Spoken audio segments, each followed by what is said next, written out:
Good morning viewers, চলে এসেছি আমার শখের ছাদ বাগানে। আশা করি সকলে ভালো আছেন, আমিও ভালো আছি। আজকে সানডে করে জানেন আমি শাকসবজি হারভেস্ট করি, তাই চলে এসেছি আমার ছাদ বাগানে সবজি এবং শাক হারভেস্ট করার জন্য। আজকের ওয়েদারও খুব ভালো, সকাল থেকে মেঘলা মেঘলা ওয়েদার, বাতাস দিচ্ছে, তাই আজকে আরাম করে শাকসবজি তোলা হবে। আপনারা দেখুন, আমার সঙ্গে থাকুন।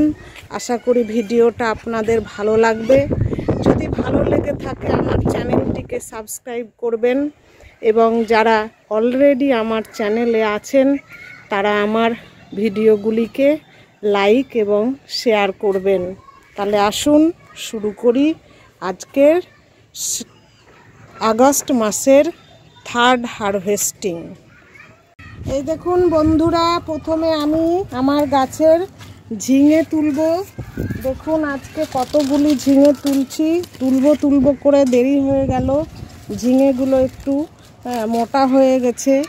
দেখি ওইদিকে আরও ঝিঙে রয়েছে, এদিক থেকে দেখি কটা তোলা যায়। এই দেখুন কোন জায়গায় হয়েছে, দেখুন একদম নিচে। এখানে আমার দুই ধরনের ঝিঙে রয়েছে, একটা হচ্ছে বড় জাতের আর একটা থুপি ঝিঙে, যেটা সাইজে ছোট ছোট। এই দেখুন এইগুলো। তাহলে আজকে এই দেখুন আমি এতগুলো ঝিঙে হারভেস্ট করলাম। এই দেখুন এবার চলে এসেছি আমার সেই পুঁই শাক তোলার জন্য।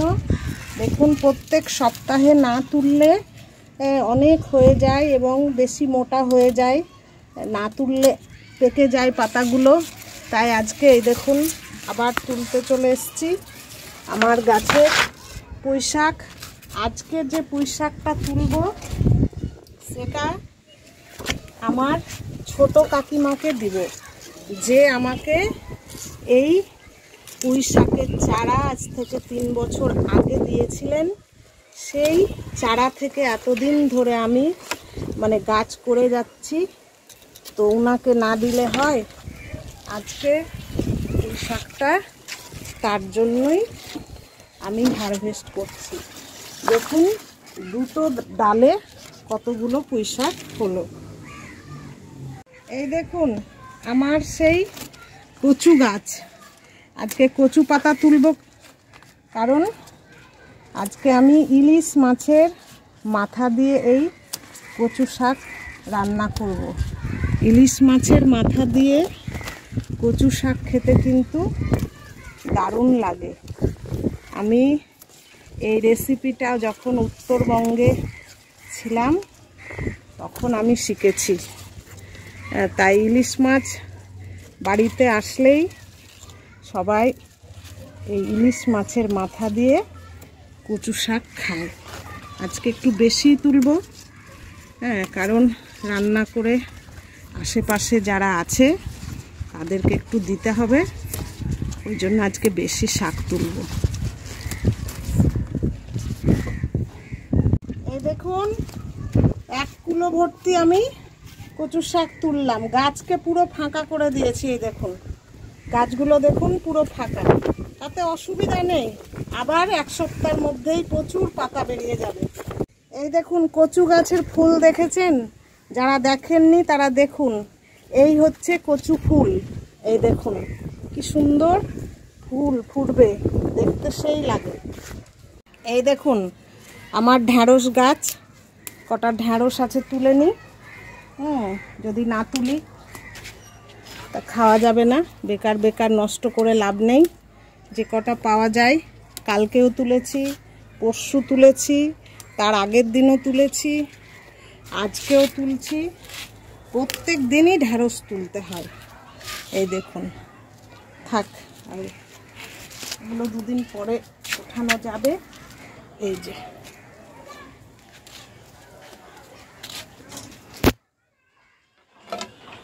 দেখুন বন্ধুরা, এই হচ্ছে আমার ড্রাগন মাদার প্ল্যান্ট। দেখুন আজকে কতগুলি ড্রাগন ফল পেকে রয়েছে। আমি আজকে সব এই ফলগুলি হারভেস্ট করে নেব। এই দেখুন কত হয়েছে, এগুলো পাকতে পাকতে আবার ফুল চলে এসছে। এই যে মাদার প্ল্যান্ট, তো সত্যি এতগুলো ফল একসঙ্গে হয়েছে, হ্যাঁ মানে মা যতটা দিতে পারে বাচ্চারা কিন্তু পারে না, এটাই তার প্রমাণ। দেখুন এই দিকেরগুলো কি বড় বড় হয়েছে, এই যে।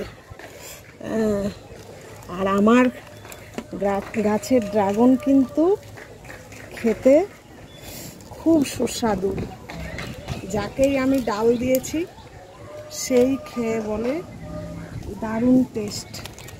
অনেকে খেতে চায় না, হ্যাঁ বলে খেতে ভালো নয়, কিন্তু আমার গাছের ড্রাগন ফলের দারুণ টেস্ট।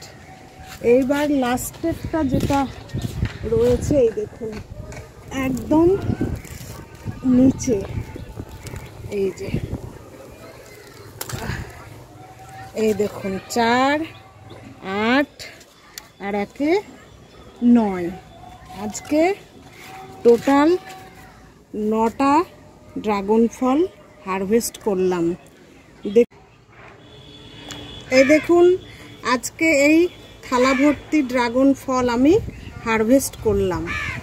আবার এই মাসের শেষে দেখুন আবার কতগুলো ফুল এসছে গাছে, হ্যাঁ এই মাসের শেষে আবার এই ফলগুলো হারভেস্ট করব।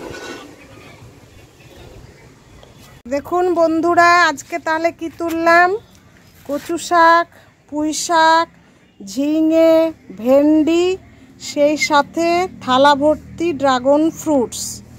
আপনারা আমাকে কমেন্টের মাধ্যমে অবশ্যই জানাবেন আজকের হারভেস্টিংয়ের ভিডিওটা কেমন লাগলো। আজকের মতো এখানেই শেষ করছি, দেখা হবে পরের ভিডিওতে। ধন্যবাদ।